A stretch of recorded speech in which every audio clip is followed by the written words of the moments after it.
Itatry naman natin na may angkas. Malakas din ang ating V-Bike Fold. Ayan. Ayan mga pare ko, itatry ni Faith ang ating V-Bike Fold. Ayan, this time, mag-throttle lang muna siya. Huwag ka magpe-pedal, Faith, ha. So that is our throttle mode mga pare ko. Ayan. Ayan. Ayun, oh.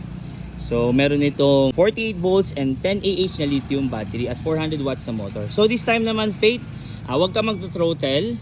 Magpapadjack ka lang. Okay? Para sa ating pedal assist. Ayan. Ayun, oh. That is our pedal assist naman mga pare ko. Isang padjack mo lang and magsisend na siya ng signal sa motor.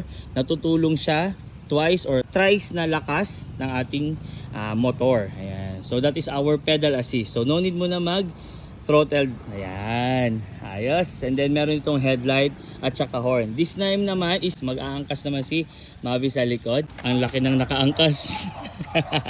Throttle mode ka lang. Ayan. So daan-daan lang liko. Ayun. So medyo pa-incline to mga pare ko, paakyat yan. And may kalakihan at kabigatan si Mavi na angkas ni Faith. So musta naman, Faith? Ayos po. So that is our V-Bike Fold. And thank you Faith, thank you sa pag-test drive natin V-Bike Fold. Yes. Dito lang yan sa Bangkal, Davao City, delivery buong Pilipinas at sa ibang bansa.